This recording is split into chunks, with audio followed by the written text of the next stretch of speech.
I'm Kathy. And I'm Kathy. And this is the KC Cafe Radio Podcast. Jazz hands. Welcome to the first episode where we're going to discuss our musical origins, not only as people who like music, but how we've influenced each other musically over the years. Yeah. How we met and that sort of thing. Yeah. So, you want to begin with... Sure. My origin story? story? Let's do this. Let me talk about how I got into music as a child, and then Kathy will talk about how she got into music as a child. Then we'll talk about how we met, and then how it kind of went forward from there. Yeah, that's a good. So, for me, my first musical memory was probably about 3 years old. I've loved music from the moment I can remember anything.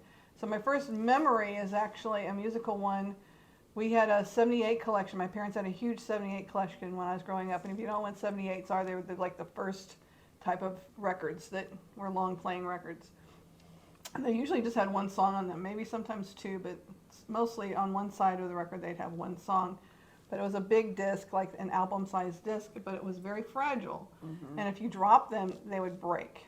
They would not just bounce off the ground. They would break into a million pieces. And so my parents had like this console full of these 78s, and I went over to the console to pull out one of the 78s to put it on the turntable to listen to it, and I dropped it, and it shattered in a million pieces. Which one was that? I think it was Boogie Woogie Bugle Boy by the Andrews Sisters, I think, because that was my favorite song. I loved that song growing up. And so that's my first memory of music. And then from there, my brother played guitar. He's like 15 years older than I am. And he played guitar, and so I was just in love with his guitar playing. He would play like Hank Williams and Johnny Cash and music like that. And so I wanted to play guitar from a very early age as well because of my brother. And so I heard like the early country stuff by Johnny Cash and Hank Williams, Johnny Horton, Hank Snow, all those kind of early country artists from like the 50s and 60s. So that was my first big musical influence. I remember my first, I probably was like 3 at the time, of taunting my sister. I was playing Keep Away, and I remember singing, "If you want it, here it is, come and get it," by Badfinger. That was like big I remember that song. And then my mom and dad were huge country music fans. So my mom loved Loretta Lynn and Tammy Wynette, and Lynn Anderson. I Never Promised You a Rose Garden. That was one of my dad's favorite songs. And then mom liked playing Divorce, and I'm like, was she trying to tell my dad something? No, probably not. But yeah, mom loved Harper Valley PTA. Oh, Harper Valley that PTA. Was a big one too. That I love that. Riley. Another one was the Ballad of Tallahatchie Bridge. The Ode to Billy Joel. Ode to Billy Joel. Joe. Joe. Not okay. Whatever. Anyway. That was Bobby Gentry. Bobby Gentry. Yeah, that was a big one too. I love that. And I remember the movie that came. There was a movie that came out later, with Robbie Benson. Wasn't Robbie Benson in that? I had a mad crush on Bobby Benson. Every girl did. Anyway, and then also I was thinking too. In the early 70s, that's when they started, late 60s, early 70s, they had those music variety shows, like all the music variety shows would come on. And Glenn Campbell, Mac Davis, yes. Johnny Cash even had one. Yes, and then the Osmonds always had and Andy Williams always had his Christmas specials with the Osmonds. I was in love with Donny Osmond. I love the Osmonds. And I still love the Osmonds. I love the Osmond Brothers stuff. Oh, yeah. The early rock stuff. It was so good. And then Sonny and Cher had their variety hour. Captain and Tennille. Captain and Tennille. Oh, I love Captain and Tennille. Tony Orlando and Dawn. And Tony Orlando and Dawn, yeah. Captain and Tennille, I love Muskrat Love. I think that was one of their big songs. Yeah. And then what was their main song though? Love Will Keep Us Together. Oh, Love Will Keep Us Together, yeah. But anyway, and then I remember one summer, it was probably in 75 or 76. My mom and dad went overseas to Italy, and so we had to stay with a cousin of ours. and my cousin was just like a year older than me, and we learned how to do the hustle. Do the hustle. Bump, bump, bump, bump, bump, bump, bump, bump. Yeah. Oh, sorry. But anyway. So we learned how to do the hustle. That was really fun. But that was when I started getting into disco. Like before that, I always listened to my sister's my older sister's stuff, which was like Linda Ronstadt and Carole King and James Taylor and like those 70s bands. I remember she even had Ozzy Osbourne's band, Black Sabbath. She had a Black Sabbath. I remember the cover of that Black Sabbath album. That was a freaky album cover. My brother had that one too. It used to freak me out. And she had like the black light posters in her room, and she'd be playing Black Sabbath and black light posters, and yeah, she had a black light. Anyway, it was crazy in the 70s. But that was sort of my first music memories of music was country and 70s rock. Right. And then we met when I was 11 and you were like 15. I think it was 14. 14. You were learning how to drive. I know you had your learner's permit. Yeah. Really? You had just gotten your learner's permit. So that would have been 77. Yeah, 77, because I was 11. And we met in the outer room of the outer sanctum. The other sanctum, of the Masonic Lodge. Of the Masonic Lodge, waiting to be initiated into Job Starters. It was funny, because we had never met before, and so I remember coming into the room. She was already sitting in there, waiting for us to be called to be initiated into Job Starters, and we were just chatting. And that's when you told me, "Yeah, I just got my learner's permit and I'm learning how to drive." And I'm like, "Yeah, I'm 11. I don't know. I don't have anything interesting to talk about." And this is when I started being a bad influence. So we joined Job Starters, and we made lifelong friends in that organization. Yeah, and Melissa was being initiated. No, she came after. She came out. I think I got her. I think Brenda got me in. Yes. And then I think you got Melissa in. Melissa, yeah. So Melissa. there was 4 of us. It was Kathy, Brenda, and Melissa, and we were like 4 best friends. All through high school. All through high school.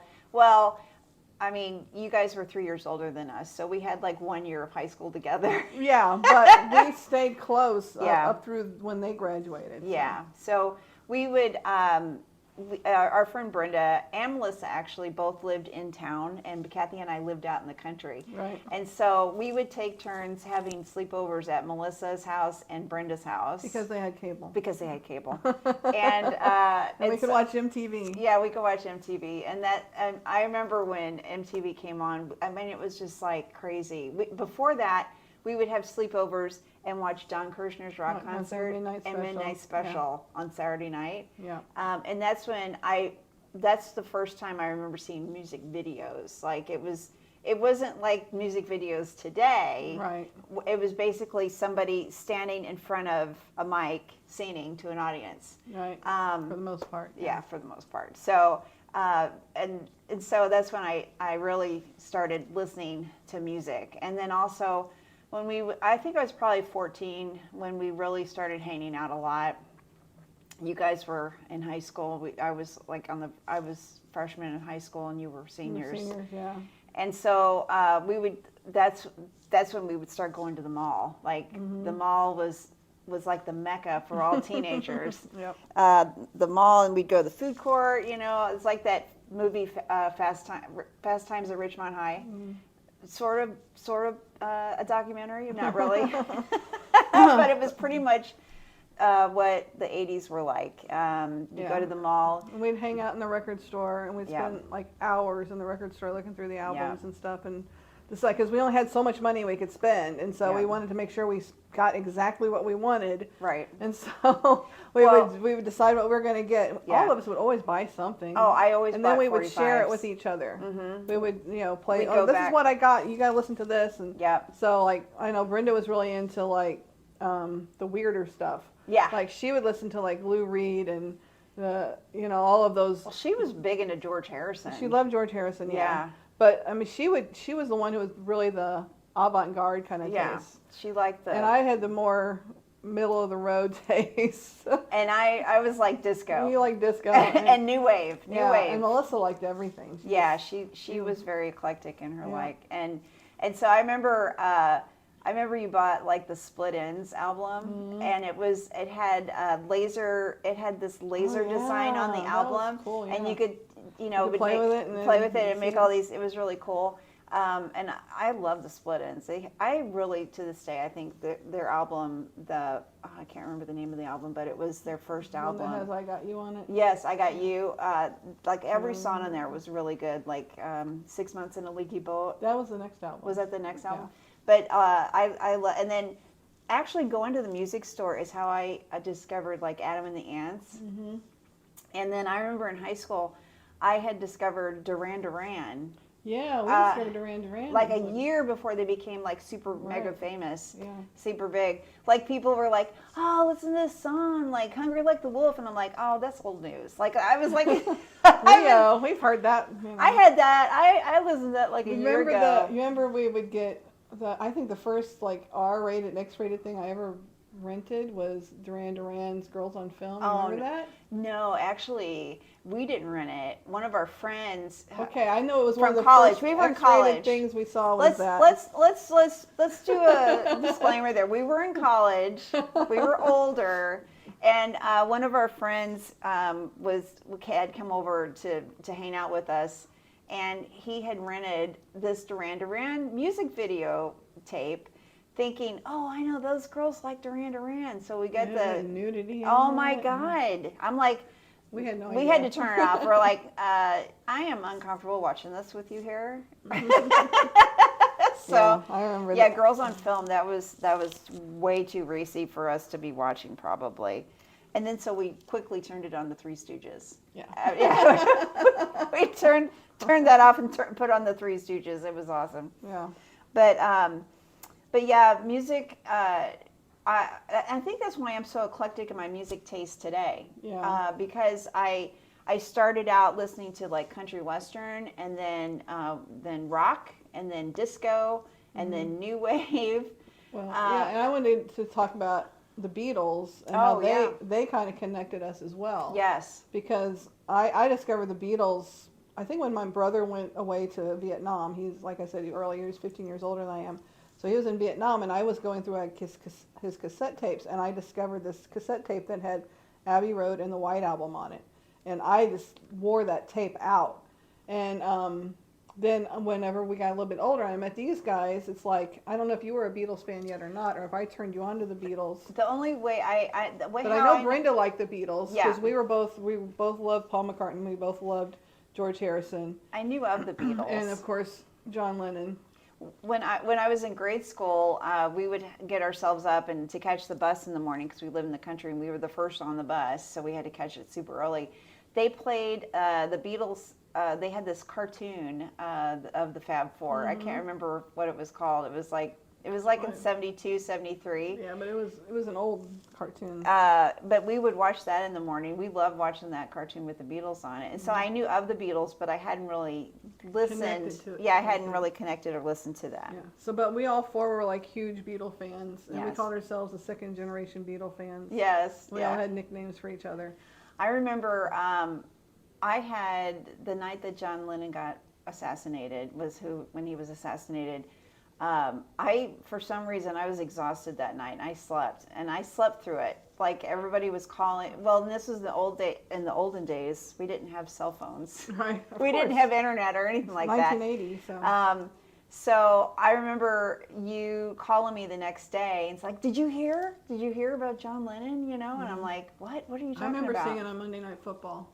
Oh, it was on Monday Night He Football? announced it. Howard Cosell announced it on Monday Night Football. Oh my gosh. Yeah. And then we had a vigil for him, the four We of went us. to the city park and we did our own little Vigil. candlelight vigil for Yeah, John to Lennon. John Lennon, yeah. So, but yeah, the Beatles really pulled us together, and then also Wings, like Paul McCartney's. Actually, didn't your cousin Rick? Didn't he introduce you to Wings, Paul McCartney and Wings? He was a huge Wings fan. Yeah. I don't know if he introduced me, but I know that he liked that Wings Over America album. He loved that album. Yeah. I remember him wearing that out, and Yeah, so we were all big Wings Beatles Yeah. fans. I, I George remember, the Beatles movies, Hard Day's Night, and then Help. Harrison. I remember uh, I wanted to. Okay, back in the old days, we didn't have a video camera, or we couldn't record it like on a VCR. And so I wanted to record the music and stuff from the movie Help, because Yeah. I wanted to hear the songs again, because I didn't have the albums. And so I got my little cassette recorder and put it in front of the TV. Well, it played twice. It played on Saturday, and then it repeated like on Monday at 11 or something like that. And so I played sick so I could stay home from school. I used to do those kind of so things I all the could time. record the music and the movie Help Yeah. on cassette tape. Yeah, that brings me to my other huge musical influence as a child, which was Olivia Newton-John. Yeah. And I would pretend I was sick so I could see her like on the Mike Douglas show or Merv Griffin or whatever afternoon program that she was on. I would do that all the time.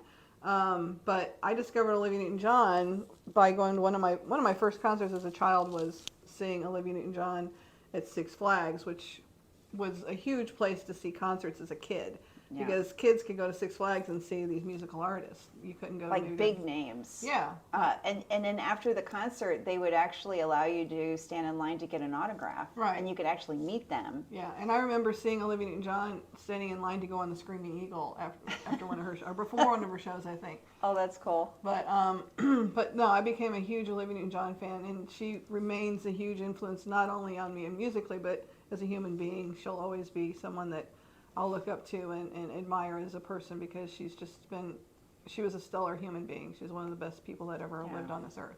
Yeah. So she was a great influence on me just as a person as well. So she'll always be at the top of my list for music influence. Olivia was great. She had some, and then any of her social causes. You went and saw the physical tour with me. Yes, 1982. Yeah. We went and saw Olivia Newton-John when she did the physical tour. And what was funny about that is that they recorded it. I can't remember what city they recorded the concert. It was in Ogden, Utah. Ogden. Oh, it was in Ogden. Yes, I know. Really? Yes, I know all this stuff. Anyway, so it became an HBO special. And again, we had to went over to find your somebody. sister's We went to my house. sister's house so we could watch. And I recorded it on cassette tape, and I had Yeah. like the audio of the concert for many years. Yeah, I had to sweet talk my older sister. I'm like, can we come to your house and watch Olivia on know. HBO? She was okay with it. She was Yeah, cool with it was fine. So Kathy was so excited, and she Yeah. recorded it on her little cassette tape Yeah. because we didn't have DVDs or No. VHS or I any don't of think that. we didn't have cable until probably like 85 or something. It was ridiculous. Yeah, we like I said, we lived out in the country. It was years before they had cable out in the country. Or even a VHS player. I don't think we even had a VHS player. We Now, could record stuff. my sister had a Laserdisc player. Yes. And I remember she had a VHS, like one of the first VHS players, and they had like Superman 2 recorded on that. And then they had Laserdisc players. So, and that was another thing at the mall. There was an electronics, home entertainment electronics store, and they had this huge, what was the big, the projection screen TV. And they would play Olivia's special that she had with ABBA and Andy Gibb. Yeah. You can actually watch it, I think, on YouTube now. Yeah, it's on YouTube. Yeah. And so we would sit and they had this like wraparound couch that we all would fit on, and we would go in there and sit for like 2 hours, and the Watch it people, over and over and the over guys again. in the store, they're like, these kids are not going to buy. And if it wasn't on, we anything. would go and request that they put it on. Yeah, we did. We're like, can you put on the Olivia Newton-John special? And they're like, oh God. I'm sure they were like, they cringed when they saw us coming in. But we always visited that store. Yeah. We never bought anything. No, We always never visited. bought anything. And then we would go to the music stores, and then anyway, we'd buy music. But I wanted to mention, so at about the age of 13, I started getting into playing the guitar really heavily and writing songs and stuff. And I think in turn that got you and Yeah. Brenda and Melissa into to playing guitar and writing Yeah. songs We were as going to well. be a band. Yeah. We were going to be a And girl so- band. And so we all started writing songs and playing music together. And I think a lot of our early stuff, we were trying to copy the Beatles with what we were Yeah. trying to do. Yeah. But anyway, I'm going to show this picture of Kathy and I. This is probably, Circa, I don't know, probably 82. but Yeah. we played at the county fair in Troy. I think we got third place. Yeah, we got And I think third we place. did, one year we did a original song, Yeah. and another year we did a, We did a mashup of 2 Beatles songs. Yeah. It was 8 days a week, and We Can Work It Out. Yeah, because it was yes. called We Can Work Out 8 Days a Week. We can work it out 8 days a week. Yeah. I just remember that. That's Yeah, wild. yeah, and so, and I'm like, did anybody ever, were we like the first to mash up 2 songs together? Probably not, I'm but sure we weren't. we probably weren't. But But we thought we were. yeah, we thought we were freaking brilliant, man. We mashed up those 2 songs, and it sounded really good. And anyway, it was kind of weird. The audio hookup, we had one mic between the 2 of us for And the guitar. and us. And us, yeah. So that's why in the picture I'm like holding the mic, like, and we're like leaned in together to try and get it all on there, because I think some people really couldn't hear. Yeah, my mom Us was like, singing. I can't hear you. My mom always said that to me my whole life. She's like, I can't hear you. I can't hear you. Mom, Yeah, and we got beat you out need to by. sing louder. And it was funny. We got beat out by So my lip syncing to Rainbow Connection from the Muppet movie. Right. Jordan Morgerman. You killed our dream. No, I'm just kidding. But yeah, we got beat out by Jordan Morgerman, who sang to the Rainbow Connection. But he was funny. He was good. Yeah, he did good. It would, So anyway, from pretty much that point on, I was like trying to get gigs and playing out places, and I'd bring these guys along with me, not only for company, but also because it was sort of my security blanket. Yeah. Because I had an audience already there, and they would help me out and sing. your brother songs. would get us gigs in like these little Divey bars. these little dive bars, And we would we'd and- have to be snuck in. yeah, because we and were play. underage. Yeah, she was way underage. I and was just like a little 14 underage. or 15 maybe, and I think you were a little bit older. Well, I mean, Kathy's, you're 3 years older than me, so yeah, you were probably 18 or 19, and I was probably 15 or 16. But I was definitely under 21. Yeah, we were not, we should not have been in that dive bar, but it was a fun experience, Yeah. and it kind of made us hungry to do more of that. Yeah. And then you went away to college. I finished, ended up finishing high school, and we really didn't do much with it. And then right at my first year of college, I met my husband and got engaged and got married and started having babies. And then you, what got me into performing out after that point was I saw the Indigo Girls on VH1, and I think I saw them doing Closer to Fine. This had to be like 88, 89, and I think I had just met Jerry, and I was playing my songs for him, and he's like, "You should do that. You should get out there and play. You're as good as they are." And I'm like, yeah, because I saw in the Indigo Girls, I saw in them what I used to do with Kathy. You know, we'd play out and play original songs together. Yeah. And we'd try to sing harmonies. Yeah, And, I was not great at harmonizing. But you know, I just kind of saw in them what I always wanted for us. Yeah. And it kind of influenced me to go out there and pursue it a little bit more. And so from that moment on, I was going out and getting gigs and playing places. Well, and you had moved away to Oklahoma City, and so you were doing coffee house gigs down there, and you jumped in and embraced it and started doing a lot of live performances, which I was so proud of you. And it was funny because I knew all of your songs, because we would sit in your room in high school, before any of us met any of our husbands or anything, and we would sing your original songs, and so I already knew all your songs, and I'd go to your gigs and was singing along. I was like, I want to be up there and sing with her, but it just wasn't in the cards. But that's okay. But things happen. Yeah, but those were my, the Olivia Newton-John, the Beatles, and Indigo Girls. If I have to pinpoint 3 artists who really drove me musically, it would be those 3. So I have so many. I know. I can't pinpoint it to like one or two people. I would say 70s rock in general. Yeah. And then the 80s was all about new wave and that genre. Actually, the late 70s for me was disco. Like disco was everything for me. Like Donna Summer and the Bee Gees. The first album, my sister had gotten my little sister and I our first albums for Christmas, and she got us this little plastic turntable and with two speakers attached to it. Was Saturday Night Fever was mine, and then Kelly got Grease. Mm-hmm. Now Kelly may say no, Grease was yours, and I can't remember. We both shared the albums, and because we had to share the turntable. Right. So, but I love the Bee Gees and that whole soundtrack. That was like iconic for me, and I remember. When we were in Job's Daughters, our guardians had a cabin, or they had a house down at Lake of the Ozarks, and once a year we would all pilgrimage down there. All the girls in our Bethel would go down to Lake of the Ozarks and spend like a week.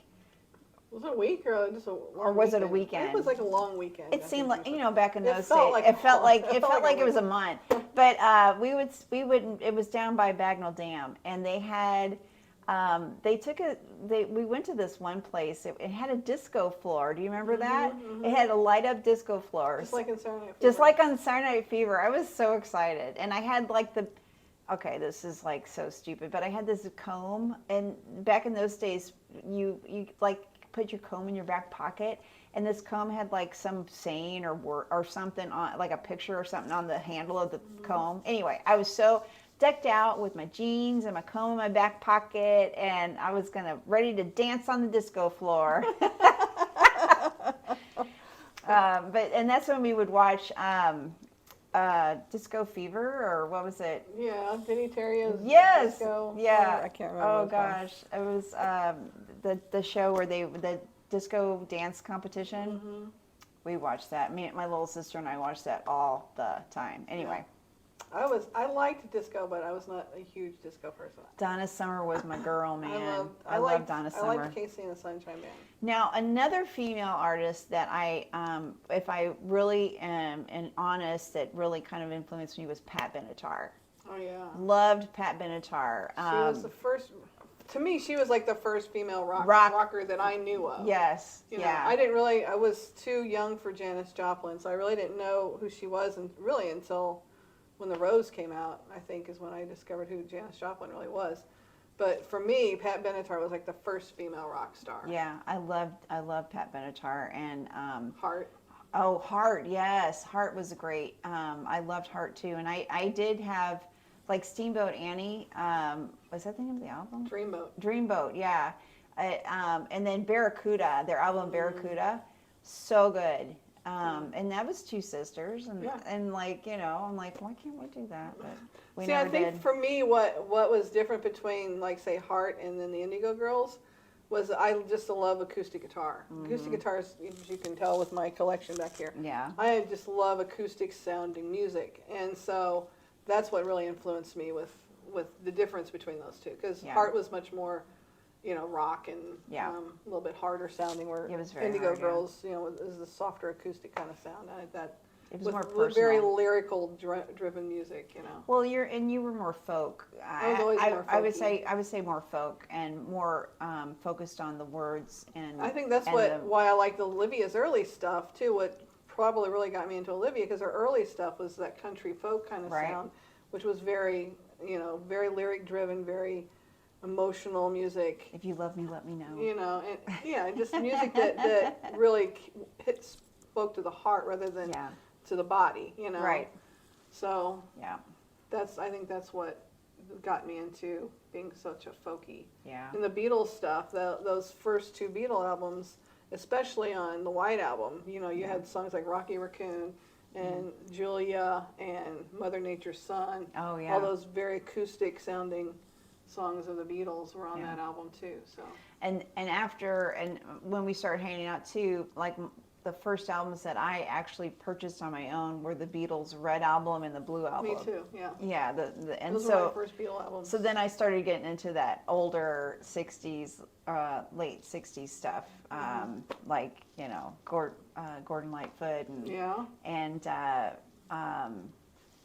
James Taylor and all those bands, yeah, from the late '60s, early '70s. But anyway, so that's kind of our origin story and how we got introduced to music and all of our. That's why I feel like I'm so eclectic in my music taste today. I can listen to country or pop or rock, or there are a few genres that I can't do. I just can't. Like I cannot do screamo, or there are some metal bands that I do. I mean, I like Metallica. I like a lot. I like a lot of Metallica stuff. I really didn't get into like heavy metal stuff until I really started playing electric guitar a lot. Oh, okay. And that's when I really started liking that stuff. Yeah. But So. but yeah, I like everything. The only two music genres I've really never embraced is rap and hip hop, and it's just because I like music that has melody, and rap and hip hop for the most part. And I'm not saying all of it, but a lot of it is not very melodic, and so I'm not really into music that doesn't have a melody. Yeah. But that's not to say there's not something in both of those genres that I've liked from time to time. Yeah, there's some groups that I like. I was shocked. Genres. I shocked myself one time by really liking Queen Latifah. I had no idea I would like her until I started listening to her, and I was like, man, she's really good. Yeah. So. Yeah, she's smart. I like her. Yeah. So anyway, that's like Kathy said. That's our origin story. And yeah, how we met and our music progression through the years. So a lot of the conversation we had today, it'll be a little bit more focused. Yes. And less going everywhere, like we were talking today. But we just wanted to let you know where we come from musically, and hopefully you enjoy the conversation, and you can kind of let us know some things you might want to hear us talk about, or if you have memories that you want to share with us, please do that as well. Yeah. And we're going to have a Spotify. Yes. All right. We're going to have the podcast that is the accoutrement to this video. It's a little bit different, but will be up on Spotify podcasts, also on Amazon podcasts, and I believe on Apple podcasts. I need to check on that, but it's pretty much. And we're going to have some of the songs we talked about today on there. We're going to create a Spotify playlist, and you can kind of check out some of the music we talk about. So. Yeah. So thanks for tuning in, and we will see you next time on the Casey Cafe Radio podcast with Kathy and Kathy.